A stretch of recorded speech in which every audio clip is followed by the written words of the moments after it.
How you doing? These two young gentlemen, can you introduce yourself? My name is Larry. I'm a sophomore. My name is Jalen. I'm a sophomore. All right, I just got a couple questions for y'all.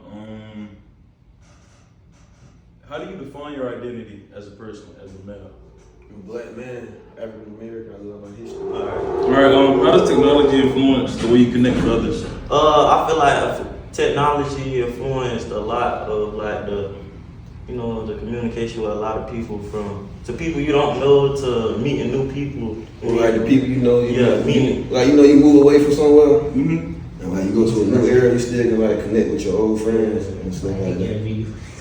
That's understandable. How do y'all envision the world in 10 years? In 10 years, I feel like I was just talking about this in class about the climate change. Mm-hmm. They said somewhere in like Mississippi they got salt water coming to fresh water, like people can't even drink water in Mississippi like that no more. So I feel like in 10 years that's gonna be a bad problem on this in the world. What's real? That's real. You, Jalen? Crazy, bro. You feel like this world gonna be here still? Or you think everything gonna be the same? You think Nah, I think the crime rate is good, man. crime rate? What about, how do you feel about the government? I don't like the government, so I can't really answer. I'm saying, do you believe it's gonna collapse in 10 years or it's gonna grow in strength?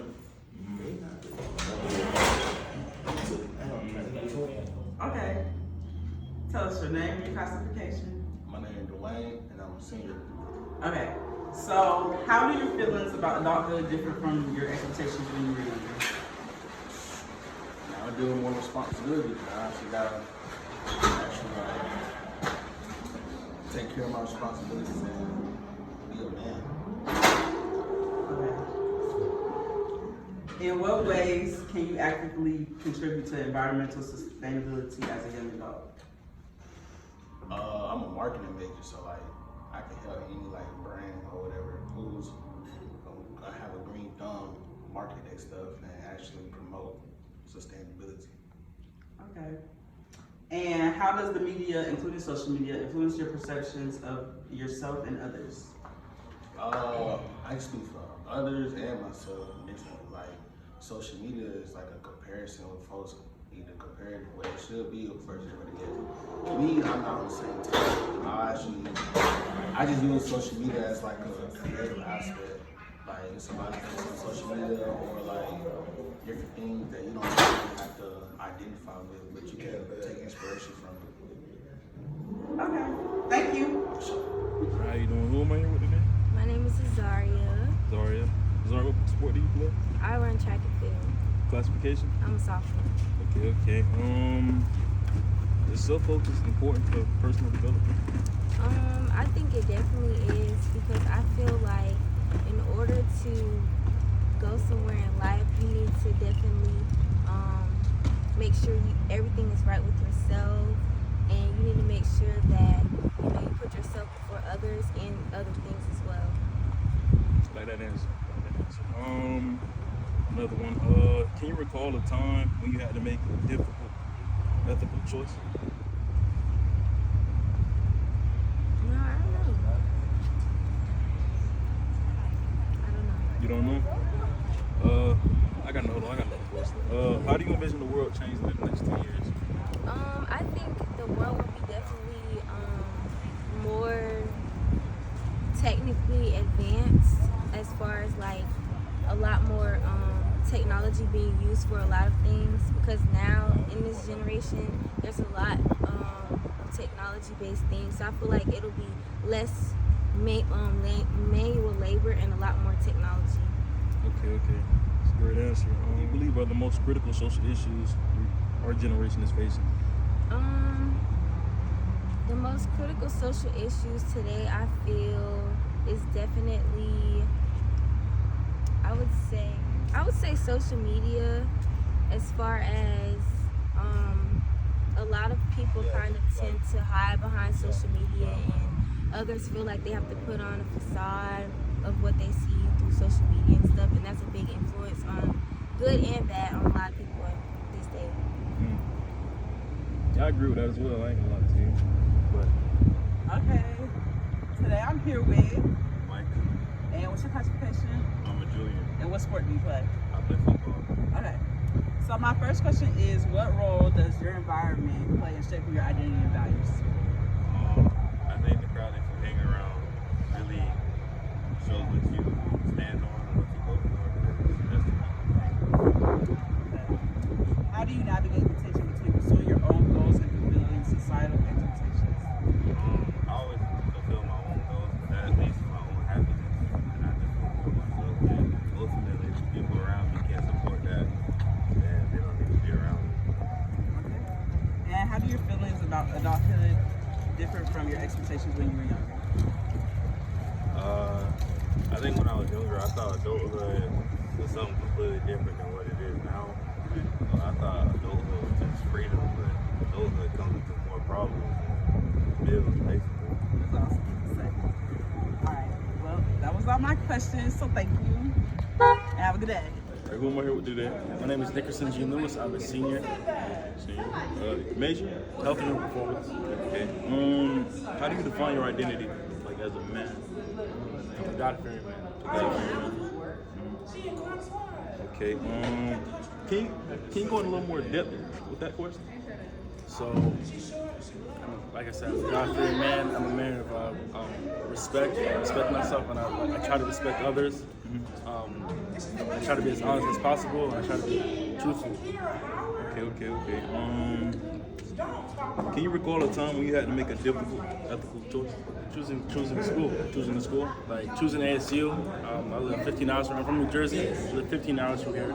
So choosing a school is how to think about money, how to think about location, how to think about like not seeing my family for a long time. So I took all that into account. But I'm glad I chose the best HBC in the nation. Okay, I agree with you on that. Okay. Just one more question. Is self-focus important for personal development?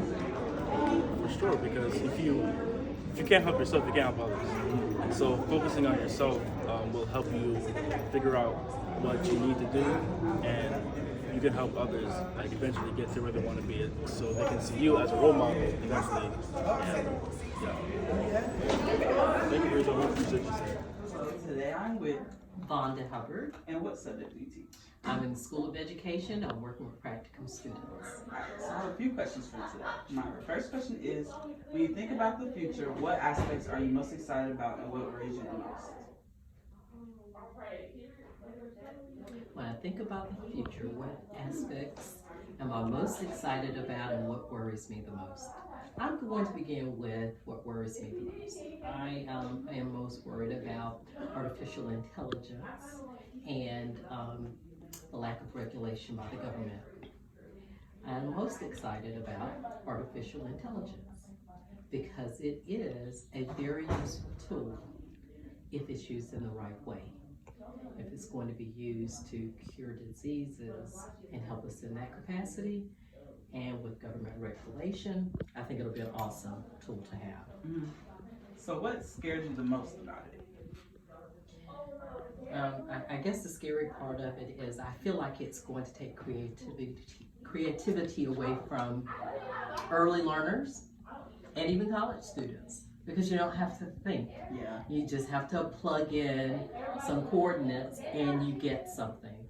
And so what's creative about that? I mean, we'll all be walking around looking like drones, I suppose, because a machine is telling us what to think, and I don't like that concept. My next question is, how do cultural and societal expectations impact your decisions regarding your career? I think I have to be more vigilant about ensuring that student teachers are prepared for what's out there in the real world, culturally and society-wise, because they're going into a field, sometimes it's idealistic. You think that as a teacher that you're going to go into a classroom and everybody's going to be at full attention, but in reality, we're dealing with a lot of different cultures, a lot of different societal problems, a lot of different socioeconomics, and so as a teacher, you really have to be knowledgeable about all aspects of the students that you're dealing with. I hate to be cliche, but it's the whole child, and every child is different. And so as a career-wise, I feel I have to be impactful and making sure people are aware of those differences. Okay. And my last question is, how have your relationships with your friends and family evolved as you transitioned into adulthood? Oh, wow, that's easy. They've just become more solid. I think as I've become older and older, and you will see this too, family is always important, but at the end of the day, it is the most important. Career, all those other things, they come and go. Most part, your family is going to be there with you thick and thin, and so if nothing else, I'm going to make time for my family and friends. All right, well, that's all the questions I have for you today. Thank you. I'm Isaiah. I'm a sophomore and I play football. Football? Yeah. How long you been playing football for? For about 10 years. Damn near whole life. I just got a few questions for you. Do you believe there is a balance between individualism and collectivism in society today? I feel like there's more collectivism in society because a lot of people in this world nowadays are sheep.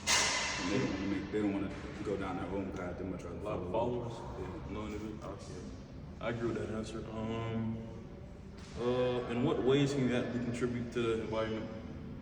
I mean, picking up, as little as picking up trash outside, recycling, stuff like that. Okay. Just one more question. How does technology influence the way you connect with others individually? Well, being a student athlete away from home, I get to stay in contact and stay up to date with what goes on with my family and stuff. Okay, great answer. But that's all I need from you today. So I appreciate you for taking the time to answer these questions. So you have a great day. You too.